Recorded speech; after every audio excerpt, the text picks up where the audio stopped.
Xin chào các bạn, hôm nay mình sẽ vào bếp và nấu nồi sốt Bolognese hay còn gọi là sốt bò băm. Loại sốt mà chỉ cần sự xuất hiện của nó thôi thì các món ăn sẽ trở nên auto ngon. Bởi vì Bolognese bao gồm nguyên liệu chính là bộ tứ siêu đẳng trong ẩm thực, đó là thịt bò, hành tây, cà rốt và cần tây. Nào chúng ta cùng bắt đầu thôi. Việc đầu tiên là trần cà chua, nhưng trước khi trần cần phải loại bỏ phần cuống và vỏ để sốt không bị hăng và ngái. Dùng một con dao nhỏ và xoáy xung quanh phần cuống là đã có thể loại bỏ dễ dàng. Tiếp đó là rạch 2 đường ở phần đuôi để đem đi trần. Chậm rãi đếm từ 1 đến 30 từ khi thả cà chua vào nước sôi là ta có thể vớt cà chua ra rồi. Sau đó thả luôn cà chua vào nước lạnh để cà chua không bị chín nhũn vào bên trong, vì ta chỉ muốn nhiệt tác động lên phần vỏ của nó để cho việc bóc vỏ diễn ra dễ dàng hơn. Nếu bạn trần càng lâu thì càng dễ dàng loại bỏ phần vỏ, nhưng nó cũng sẽ lấy đi rất nhiều phần thịt của cà chua. Vì thế 30 giây là khoảng thời gian thích hợp, hoặc có thể lâu hơn hoặc kém một chút tùy thuộc vào cà chua xanh hoặc chín, quả to hoặc quả nhỏ. Sau khi loại bỏ phần cuống và vỏ cà chua thì ta cần bỏ thêm một thứ nữa, đó là phần hạt, vì nó không đem lại lợi ích gì cho mỹ quan cũng như là hương vị của món ăn.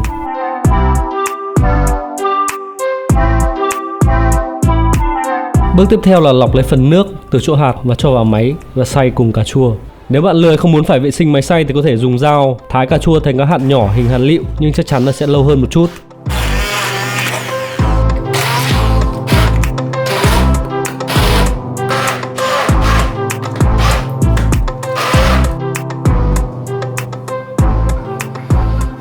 Tiếp theo thì mình cần thái hạt lựu nhỏ, một củ hành tây và 2 củ cà rốt, 3 nhánh cần mỹ trước khi ta có thể bắt đầu nấu. Đây là những loại rau tuyệt vời khi đi cùng với thịt bò. Cho dù bạn xào hay nấu kiểu gì đi nữa thì chúng cũng cho ra những hương vị tuyệt vời. Và đó là lý do tại sao mình nói đây là bộ tứ huyền thoại trong nấu ăn. Cũng giống như ngày xưa Real có CR7, Gareth Bale và Benzema thì trong nấu ăn có bộ tứ như thế này. Lan man thế thôi, quay trở lại với việc nấu nướng.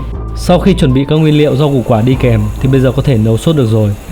Cho 100ml dầu ô liu vào nồi và chờ cho thật nóng. Sau đó cho 1,5 kg thịt bò xay vào và đảo cho thịt thật săn lại. Tiếp đến là cho tỏi băm vào và xào cho thơm. Cho 3 lá nguyệt quế vào và xào một chút nữa. Sau đó đổ 300ml vang đỏ vào và đun cạn. Nêm khoảng 1 thìa canh muối, cho 100g cà chua pết vào và tiếp tục đảo cho đến khi thịt thực sự ngấm gia vị. Thì bây giờ mình cho 2 thìa cà phê tiêu và 3 loại rau gồm hành tây, cà rốt và cần mỹ vào và đảo thêm khoảng 2 phút nữa cho các loại rau ra hết chất ngọt cùng với thịt bò. So với việc cho tất cả các nguyên liệu vào luộc trong nước cà chua xay thì việc xào kỹ như thế này sẽ giúp cho nồi sốt của chúng ta tăng thêm hương vị và ngon hơn rất nhiều. Tiếp đến mình đổ cà chua xay vào, khuấy đều và đun nhỏ lửa. Thế thôi, công việc của chúng ta đã hoàn thành khoảng 80% rồi. 20% tiếp theo là thỉnh thoảng chúng ta kiểm tra xem sốt có bị bén nồi hay không. Nhưng trước khi đợi vung và rời mắt khỏi nồi sốt, mình sẽ cho 1 thìa canh bột ớt ngọt paprika, 2/3 thìa oregano, đảo đều và ninh sốt nhỏ lửa cho đến khi thịt bò thật mềm và sốt cà chua quánh lại, quyện vào rau củ tạo nên một thể sốt sánh đặc và đầy hương vị. Bước cuối cùng sau hơn 2 tiếng ninh sốt trên bếp là nêm lại gia vị một lần cuối cho vừa vặn và phục vụ ngay nếu có thể với một chút mì ý và làm sốt cho pizza thay cho sốt cà chua đơn thuần. Nhưng trước khi thưởng thức, chúng ta hãy cùng nhìn lại một vài đoạn B-roll.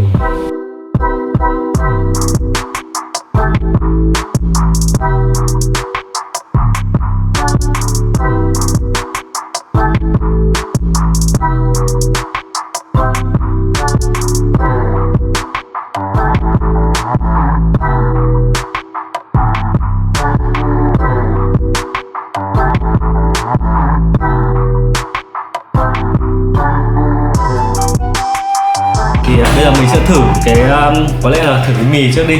Nó sẽ rất là hoàn hảo vào những dịp cuối tuần và chúng ta chỉ cần mua mì về luộc thôi. Còn cái sốt bò băm thì chúng ta nấu trước và chúng ta chỉ cần trộn lên sôi. Thì mình sẽ thử cái sốt này. Thịt nó rất là mềm ra và quyện với cái rau. Thì mình cũng không biết là mình nói bao nhiêu lần rồi. Hành tây, cần tây và cà rốt và thịt bò là một cái bộ tứ mà nó hoàn hảo nhất, cho mình nghĩ là hoàn hảo nhất, bộ tứ đi với nhau hoàn hảo nhất trong gia vị nấu ăn và đem lại một hương vị cực kỳ tuyệt vời. Thì cái sốt bò băm này là hội tụ đúng 4 cái loại gia vị này. Bây giờ là đến pizza. Thì cái sốt bò băm này với pizza thì rất cơ bản thôi, mọi người không cần nhân gì nhiều. Nếu mọi người có nhân thì tốt, nhưng mà nếu không có nhân thì mọi người chỉ cần sốt bò băm thôi, phô mai và đế bạc pizza. Thì phô mai thì rất dễ dàng mua ở siêu thị, chúng ta đã có sẵn sốt bò băm rồi thì dưới lên.